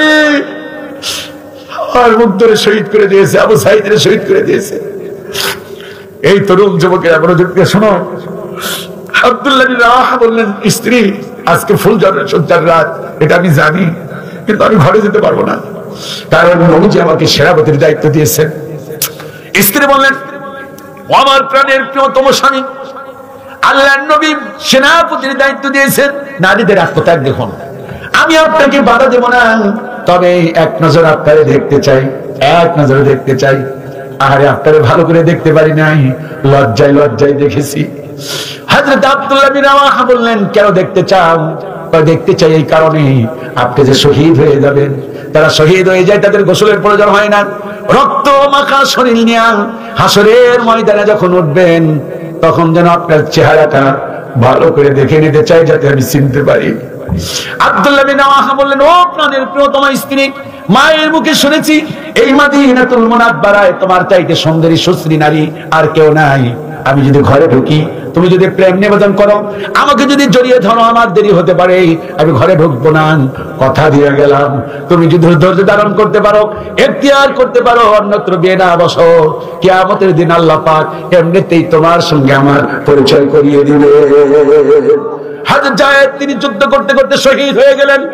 ও সাহাবীদের ত্যাগ দেখুন। হযরত জাফর যখন লম্বা তলোয়ার ধরলেন, কাফেরদেরকে কচু কাটা করতেছেন। মুসলমান মাত্র 3000। মুসলমান কত? আর জোরে বলেন কয় হাজার? 3000 মুসলমান। ওয়াকানা হাক্কান আলাইনা নাসরুল মুমিনিন। মুমিন বান্দা যখন বিপদে পড়ে যায়, মুমিন বান্দাকে সাহায্য করা আল্লাহর জন্য ওয়াজিব হয়ে যায়। চিৎকার করে বলি সুবহানাল্লাহ। 3000 সাহাবী 2 লক্ষের বিরুদ্ধে জিহাদ করতে করতে হঠাৎ করে একটা কাফের হযরত জাফরের হাতের মধ্যে মন করে আঘাত করলেন। বুখারীতে এসেছে, হাতটা এরকম বেজে আছে, আর এই হাতের যন্ত্রণায় যুদ্ধ করতে পারতেছে না। এই জন্য হাতটারে পায়ের নিচে রেখে টান দিয়ে ছিঁড়ে ফেললেন। আল্লাহু আকবার। ডান হাতে কোপ দিলেন, ডান হাতটা উড়ে গেল। পায়ের মধ্যে কাপ দিলেন, তিনি জমিনে শুয়ে পড়লেন, কালেমা পড়তে দিলেন না। এবার পাশেই ছিলেন আল্লাহর নবীর একজন সাহাবী হযরত আব্দুল্লাহ ইবনে মাসউদ রাদিয়াল্লাহু তাআলা আনহু। ওনাকে ডাক দিয়ে বললেন, ও আল্লাহর নবীর সাহাবী, আমার বিদায়ী সালাম বিশ্বনবীর কাছে দিয়ে দিও, কারণ হলো আমার নাকের ডগার মধ্যে আমি জান্নাতের সুগন্ধ পাচ্ছি। সুবহানাল্লাহ কয় না? কিসের সুগন্ধ পাচ্ছে? আরে উনি বলেন যে আমি এক কাজ করলাম, সব হাত পা গুলো এক জায়গায় করলাম, এবার বুকের মধ্যে থেকে তীর খুলতেছি। কোথা থেকে? কথা বলে, কয়টা তীর নিয়ে যুদ্ধ করা যায়? 5টা, একটা নিয়ে সর্বোচ্চ। হযরত আব্দুল্লাহ ইবনে মাসউদ বলেন, আল্লাহর কসম, শুধুমাত্র বুকের মধ্যে দেখলাম 80টা তীর। 80টা তীর নেই যুবক। একবার ভাব, এটা সিনেমার কাহিনী না, এটা কোনো এডিট করা কথা না। বিশ্বনবীর সাহাবী বলতেছেন যে 80টা তীর তার বুকের মধ্যে, 80টা তীর নিয়ে ময়দানে যুদ্ধ করতেছেন। হাত পাওয়া এক জায়গায় করে দাফন কাফন করলাম। রাতের বেলায় দেখি উনি সবুজ পাখা নিয়ে জান্নাতে উড়ে বেড়াচ্ছেন। তা আমি জিজ্ঞাসা করলাম, হে জাফর, তোমার সঙ্গে আল্লাহ পাক কেমন আচরণ করছেন? কয়, আরে জান্নাতের সব নাজ নিয়ামত দিছে, তোমার কোনো আরো চাওয়া পাওয়া আছে? কয়, একটাই চাওয়া, যদি আল্লাহ তাআলা জীবন দিত, ওই জালেমদের বিরুদ্ধে জিহাদ করে আরেকবার শহীদ হয়ে যেতাম। সুবহানাল্লাহ কোন? তিনি শহীদ হয়ে গেলেন। আব্দুল্লাহ ইবনে রাওয়াহা অস্ত্র ধরলেন, শহীদ হয়ে গেলেন। এবার হলো সূচনা। এবার কে হবে এবার সেনাপতি? মাত্র কয়েকদিন আগে খালিদ ইবনে ওয়ালিদ সারাটা জীবন কাফেরের পক্ষে ছিল। আমরা অনেকে যে কিছু দলদের ভাইদেরকে পছন্দ করে, এটা ঠিক না, ওরা কোরআন হাদিস পড়ে নাই। যে লোকটা 2 দিন আগেও খারাপ ছিল, 1 মিনিট আগেও, সেই লোকটা তাওবা পড়লে তার কোনো গুনাহ থাকে না। সুবহানাল্লাহ কোন? বুঝলাম না। তার মানে তারা আমাদের দলে আসুক, এটা আপনারা চান না? না, চাই না তো। যে সমালোচনা করে গাদা, জানে না কোরআন হাদিস পড়ে নাই। খালিদ ইবনে ওয়ালিদকে বললেন যে কাজ করেন, আপনি এবার সেনাপতির দায়িত্ব নেন। উনি লজ্জায় লজ্জিত হয়ে গেলেন, এই এটা একটা কথা হলো?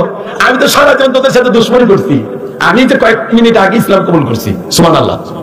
সাহাবীরা বললেন, আপনি যখন কালেমা পড়ছেন, আল্লাহ আপনার একদম কলস মুক্ত করে দুধে ধোয়া বানিয়ে দিয়েছে। সুবহানাল্লাহ কোন না? তা উনি নিতে রাজি না। সবাই যখন জোর দিলেন, উনি এবার তরবারি হাতে নিলেন। নেওয়ার পর বললেন, আমার সাহাবীরা, আমার কোনো যোগ্যতা নাই, আমার এত বিশাল দায়িত্ব দিয়েছো, আমি কয়েকটা ফর্মুলা দেই, তোমরা মনোযোগ দিয়ে শোনো। সবাই বললেন, কি? কয়, সামনে যারা আছো পিছনে যাও, পিছনের গুলা, ডানে যারা আছো, বামে যারা আছো। এবার একটা কাজ করে 3টা তাকবীর দাও, যে আমি শক্তি আছে। আল্লাহু আকবার। লিল্লাহি তাকবীর। আরো জোরে, এরকম না, তাকবীর ছিল 3টা। 3000, 2 লক্ষ সেনাপতি শেষ, 3টা শহীদ হয়ে গেছে। নতুন সেনাপতি কৌশল নিলেন, তাকবীর আরো 2টা হবে, আগের সাথে জোরে হবে। কিন্তু লিল্লাহি তাকবীর, ইলেকশনের মতো না, এর সাথে জোরে লিল্লাহি তাকবীর। 3 তাকবীরের ঠেলায় কাফেরদের উপর যখন ঝাঁপিয়ে পড়লো, কাফেররা দেখে সব নতুন সৈন্য, একটা পুরাতন সৈন্য নাই। সুবহানাল্লাহ। আসলে কি নতুন সৈন্য? আরো জোরে বলেন। কাফেররা চিন্তা করলো, 3000 আগের সৈন্য, এদের সাথেই পারি না, আবার নতুন করে সৈন্য অ্যাড হয়েছে, এদের সাথে পারা আমাদের মুশকিল হয়ে যাবে। এই জন্য সঙ্গে সঙ্গে 3000-এর কাছে 2 লক্ষ পরাজয় বরণ করে মোতার প্রান্তরে মুসলমান বিজয় লাভ করেছে। আজও যদি মুসলমান বাতিলের বিরুদ্ধে যদি ঐক্যবদ্ধ হয়ে আবার জমিনে ঝাঁপিয়ে পড়ে, ইনশাআল্লাহ আগামীর বাংলাদেশ হবে কোরআনের বাংলাদেশ, আগামীর বাংলাদেশ হবে শাহজালালের বাংলাদেশ। কথা বলেন ঠিক কিনা? আগামীর বাংলাদেশ হবে আলেম ওলামাদের বাংলাদেশ, আগামীর বাংলাদেশ হবে ইনশাআল্লাহ সন্ত্রাস মুক্ত বাংলাদেশ। এই জন্য কোরআনের আইন পার্লামেন্টে পাস হোক, এটার পক্ষে যারা যারা হ্যাঁ বলেন, হ্যাঁ তো জোরে, আরো জোরে। কোরআন দিয়ে রাষ্ট্র পরিচালিত হোক, এটার পক্ষে যারা তারা বলেন হ্যাঁ, যারা বিপক্ষে তারা বলেন না। আরে না, উনি আমাদের সমাজের সভাপতি মহোদয়, এই অতিথি মহোদয়, ওনার ঝোঁক বেশি দিকে ওটা ভুলভাল হয়ে গেছে, ওটা মনের কথা না। কথা কন, এটা কি মনের কথা? একটা হাদিস শোনাবো, হাসবেন না কিন্তু। এক লোক উট নিয়ে গেছে মরুভূমিতে, এ কোথায়? আরো জোরে বলো। মরুভূমিতে কি থাকে? উট থাকে। কি না না, বাজার চলবো না, রাত হয়ে গেছে, উল্টা ধরে গেছে, হয়ে গেছে, আসসালামু আলাইকুম। না না না, বাজার চলবো না, উল্টা পাল্টা ধরছে, ওটা দেখাইলি কি না দেখাইলি কি? মরুভূমিতে বলে উট থাকে, বাজার চলবো না, আজকেই বন্ধুই। এবার জবাব দাও, মরুভূমিতে কি থাকে? বালু থাকে। বালুতে গেছে খাবার নিয়ে, পানি নিয়ে গিয়া লোকটা ঘুমাইছে। তিরমিজি শরীফের হাদিস। ঘুম থেকে ওঠার পর দেখে কি খাদ্যও নাই, উটেও নাই, পানি না, উট আছে না, সরি উট নাই, উটও নাই, খাদ্যও নাই, পানিও নাই, কিছুই নেই। লোকটা তখন চিন্তা করলো যে মৃত্যু ছাড়া কি নাই, তা আবার শুয়ে পড়ছে, শুয়ে মৃত্যু গণনা করতেছে, আল্লাহ মরণ ছাড়া পথ নেই। হঠাৎ করে ঘুম থেকে উঠে জায়গায় দেখে উট, খাদ্য, পানি নেই, পিছনে দাঁড়ানো। লোকটা খুশি কম না বেশি? আরো জোরে বলেন। খুশি হইলে মানুষের হুঁশ থাকে? বেহুশে কয় কি, আল্লাহ তোমার আমি আল্লাহ, আমার তুমি গোলাম। খুশির ঠেলায় হাদিস শোনাচ্ছি, এটা বানোয়ার কোনো কথা না। তো নবীজি বলেন যে লোকটা বেহুশ এই কথা বলছে, আল্লাহ এটা মাইন্ড করে নেই, কারণ এটা তার কিসের কথা না। ওই যে আমরা কই যাই, হুজুর এটা আমার বাপের নামে কুরবানি দেন। আচ্ছা, বাপের নামে কুরবানি দিলে কুরবানি হবে? বাপের পক্ষ থেকে দেন। আল্লাহ সবটা নেয় না, সবটা যদি নিত আমরা সব জাহান্নামে যেতাম। কথা বলেন ঠিক না? আল্লাহ আমাদের পরে হেডসার করেন বলে আমিন। আরো জোরে বলে আমিন। আজকে আমি একটা বিষয় নিয়ে কথা বললাম, ঈমান বেঁচে যদি থাকি ইনশাআল্লাহ তাকওয়ার উপর কথা বলবো, বলি ইনশাআল্লাহ। সর্বশেষ একটু কথা বলেই নি, মহিলার এখানে আসছে না নাই? চলে গেছে? এটা খবর নেন তো, আছে নাকি? থাকলে 5 মিনিট বলে দিই। আছে? আচ্ছা আচ্ছা, ছেলেরা কথা বলো, মহিলাদের সম্পর্কে কথা বলবো ইনশাআল্লাহ 5-7টা মিনিট, খুব জরুরি, যেগুলো না বললেই নয়। তোমার একটু মেহেরবানি করে কথা বলো, মহিলারা সংসারে কাজ করে কম না বেশি? এই যে আপনি কইলেন না, ঠোঁট করলেন, আপনার বউ কি কাম করে না, ঘুমায় থাকে? আপনি মন করে রইলেন না, এটা লক্ষণ ভালো না। কথা বলেন, বউ কাম করে তার মন করে থাকে। সবাই তোমরা বুঝো কি, তোমরা বেশি বিয়ে শাদী করো না, বিয়ে শাদী যারা করছেন তারা কন, ওরা পরে কম। তোমাদের মায়ের কথা বলবো তখন বলবো। মহিলারা কাজ করে কম না বেশি? মায়েরা কাজ করে কম না বেশি? বাপেরা ঘুমায় আগে না মায়েরা ঘুমায় আগে? হ্যাঁ, তাড়াতাড়ি বুঝছো, ভালোই তো। মায়েরা ঘুম থেকে আগে উঠে না বাবারা? হ্যাঁ, জবাব দাও। তুলনামূলক ভাবে মহিলারা খায় কম না বেশি? কে কে জানি কম কয় না, তার বউ না বেশি খায়? জবাব দেন, মহিলারা খায় কম না বেশি? নবীজি বলেছেন তুমি যা খাবে তোমার স্ত্রীকে বিদায় হজের ভাষণ তাই খাওয়াবে। চাপাই নবাবগঞ্জ এই ওয়াজ করার পর একটা লোক বউরে গিয়ে বিড়ি খাওয়াইছে। আমার ওয়াজে মাথায় একটা হালকা সমস্যা ছিল, হে বউরে দিছে বিড়ি খা।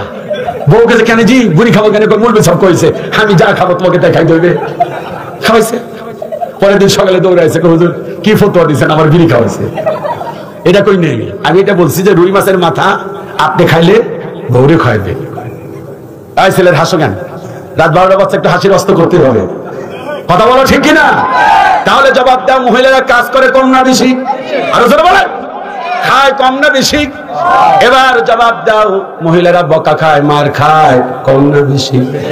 এই জায়গায় বেশি, এটা ঠিক না, এই কাজটা করবেন না। বিশ্বনবী বলেছেন খবরদার স্ত্রীকে প্রহার করো না, মারো না, খবরদার মুখের মধ্যে মারবা না। শুনুন, এই কাজটা আমরা করি। স্ত্রীর একটু দুর্বল হয় যদি, শ্বশুর বাড়ির অবস্থা ভালো না, মেয়েটা দেখতে একটু কালো, এই কাবাসে আছে কিনা জানি না, না মারে না কিন্তু বকা দেয়, কয় যে ফকির ঘরে ফকির নি, কি কি কয় না কয়, তো বকাও কমে গেছে আগে, আলহামদুলিল্লাহ বলে। ঠিক না, ঠিক না কথাটা? এই কাজটা করবেন না। নারীদের কাজটা কোনো 4টি কারণে স্ত্রীকে মারা যেতে পারে। কয়টা? ঠিক আছে, কোন কালকে থেকে শুরু করবি না, তা কই নেই। 4টা কারণ: ফরজ নামাজ, ফরজ রোজা, পর্দা আর স্বামীর খেদমত না করলে। এরপরেও বলছেন শোনো, মাইরো না, যদি বউ না ভালো লাগে তালাক দিস না, ঠাস করে তালাক দিস না। আমাদের দেশে রাগ করে তালাক দেয়, তয়রে তালাক, তোর মায়েরও তালাক, তোর বাপকেও তালাক দেয়, এরকম কয় কিনা, কর না কেন? কয় কি আমার এলাকায় কয় কোটা মাতবার যদি আসলে হেঁটির বউ তালাক দিয়ে দিছি, এর বউ তালাক দিয়ে মাতবার বউ তালাক দিয়ে দিছি, কি খারাপ না? এটা ঠিক না। নবীজি বলেছেন যদি বনিবনা না হয় তাহলে এক কাজ করো, শোনো কত সুন্দর, বনিবনা না হলে কথা বন্ধ করে দাও 3 দিন। এরপরেও যদি জাত না হয়, শীতের মধ্যে আলাদা বিছনায় থাক, একলা একলা থাকার মজা দেয়। হাসলেন কি? সত্যি কথা বলছি। এরপরেও কোরআন, এরপরেও যদি আলাদা থাকার পরেও যদি ভালো না হয়, তাহলে এক কাজ করো, কয়েকটা মানুষ ডাকো, মাতবার ডাক, 2 পক্ষের মাতবার ডাকো। এরপরেও যদি ভালো না হয় তাহলে তালাক একটা দিয়ে, 3 মাসে 3টা দিয়ে। সুবহানাল্লাহ। তালাক 3টা দিয়ে একটা হুজুর রাগের মাথায় দিয়ে হেলাই দিয়ে, বুদ্ধি আছে নাকি তাই কর, কি আর বুদ্ধি, তালাক দিয়ে দিছ। দেখেন নারীদের প্রতি কি সম্মান দিয়েছেন, সুবহানাল্লাহ কোন না? কোরআনে একটা সূরা নাই, সূরাতুর রিজাল, সব নারীদের উল্লেখ করে একটা সূরা দেয়, সব নারীরা জাগায় দিছে, সূরাতুন নিসা। সুবহানাল্লাহ কোন? আস্তে কোন সুবহানাল্লাহ। নবীজি বলেছেন মারবা না, যদি মারো তাহলে আধা লাঠি দিয়ে। কয় হাত? মুরব্বী কইলেন না, মুরব্বী হো কোন কয় হাত? এই বলার পর এক লোক আমারে চাপাই নবাবগঞ্জ, মুরব্বী সাহেব কি কয়েছেন আপনি? আমার বহুকে 2 হাত লাঠিতে কন্ট্রোল করতে পারছি না, আপনি কইছেন আধা। আর মাথা গরম, মুরব্বী সাহেব মাথা খারাপ। আমার বলে মাথা খারাপ, বলবো না হাদিসে আছে। তো উনি আধাত লাঠি বানায়, এটা তো বেশি লম্বা হয়ে গেল, এটাই মনে আধাত মনে করে, আধাত লাঠি বানিয়ে সকালে কয়, মুরব্বী সাহেব আমি লাঠি বানিয়েছি জি, এই আধাত বানানোর পর যে 4 আঙ্গুল থাকছে, তো বলে আধাত বানানোর মধ্যে 4 আঙ্গুলই থাকবে।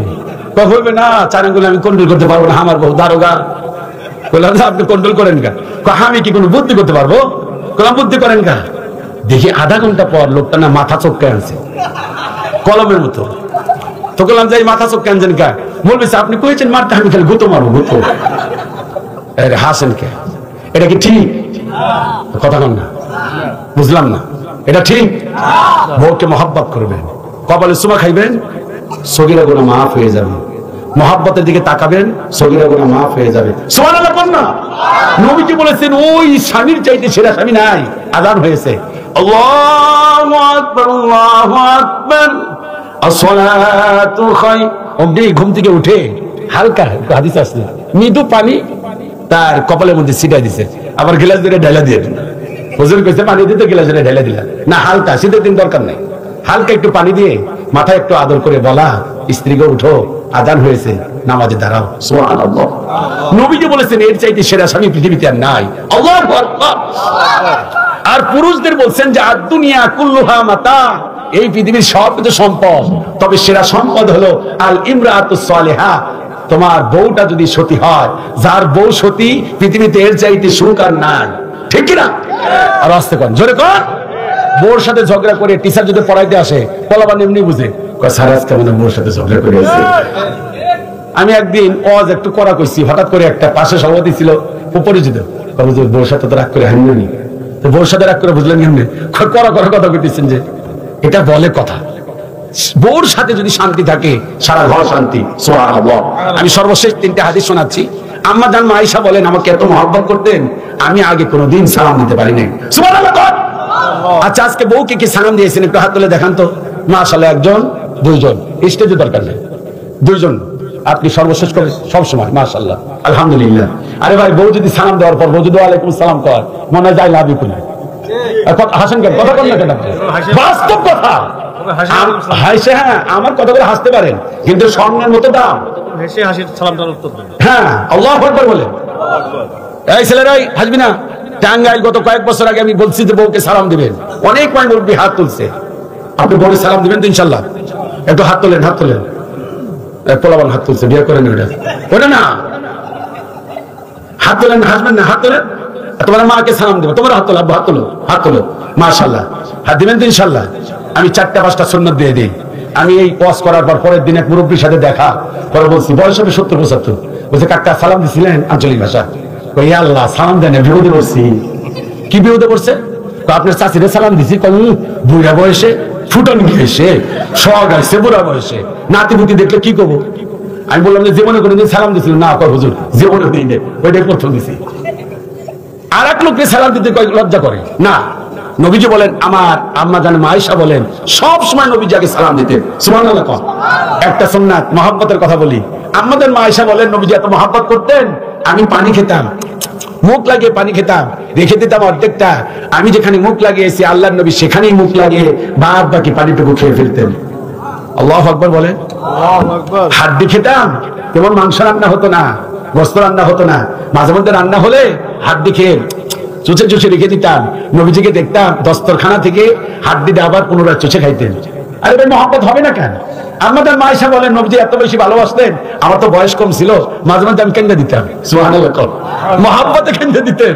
আরে পুতুল খেলতেন, কাপড়ের পুতুল খেলতেন, নবীজি নিষেধ করতেন না বুখারীতে আসতে। সুবহানাল্লাহ। একদিন হাতটা ধরে বললেন, আয়েশা আসো এক কাজ করি, পূর্ণিমার চাঁদ, আমরা একটু দৌড়াদৌড়ি করি। আমাদের মা আয়েশা বলেন, গেলাম। যাওয়ার পর ওই যে গাছটা দেখা যায় না, ওই গাছটা আমাদের টার্গেট, এবার দৌড়ে পাল্লা দেবো আমরা দুইজন। আম্মাজান মা আয়েশা বলেন, বিয়ের পর বিয়ে তোমার হয়েছে অল্প বয়সে, আমি খুব সিমসিমে হালকা পাতলা ছিলাম। নবীজিও দৌড় দিচ্ছেন, আমিও দৌড় দিছি, এক দৌড়ে জায়গা মতো পৌঁছে গেছি। পিছনে তাকে দেখলাম নবীজির মনটা খুব বেজার। কয়েক বছর পর আবার হাতটা ধরে কয়, আসো দৌড়ের পাল্লা দিয়ে। আমি ভুলে গেছি। কয়েক বছর পর আমার শরীরটা স্থূল হয়ে গেল, ভারী হয়ে গেল, দৌড়ের পাল্লা দিলাম, পিছনে পড়ে গেলাম। নবীজি আগে গন্তব্যে পৌঁছে কয়, আয়েশা বুঝে হেরে গেছিলাম, ওটা শোধ দিলাম। সুবহানাল্লাহ না? এরকম মহব্বত যদি স্বামী স্ত্রীর মধ্যে থাকে, চলবে তো ইনশাআল্লাহ। আর একটা কথা বলি, মা বোনদের, মা বোনেরা মনে কিছু নেন না, এবার কষ্ট পাবেন আপনারা। নবীজি মেরাজ থেকে ঘুরে এসে মহিলাদের বললেন, বুখারীতে এসেছে, তোমরা বেশি বেশি করে দান করো, কারণ আমি জান্নাত দেখলাম, জাহান্নাম দেখলাম, ওই জাহান্নামের মধ্যে দেখলাম মহিলার সংখ্যা বেশি। তো মহিলারা কেঁদে বললেন, হুজুর কারণ কি? আমরা তো শরীয়তের কাজ কম, মহিলাদের কথা বলেন না। শরীয়তের কাজ কি? আপনাদের মধ্যে থেকে কেউ পারবেন যে কয়টা কাজ? দেখেন, জানি না, বহুত কিছু জানি। স্টেলে বললে মনে হয় যে আপনার মতো মুফতিয়ার এলাকা কেউ নেই। মহিলাদের কাজ হলো 4টা। শরীয়তের কাজ কয়টা? নামাজ, রোজা, স্বামীর খেদমত, পর্দা, এই 4টা কাজ। মহিলারা বললেন যে হুজুর আমাদের শরীয়তের কাজ কম, আমরা জাহান্নামী বেশি। কারণ কি? কয়টা? মাত্র 2টা কারণ। কয়টা? এগুলো মা বোনদের শোনা দরকার।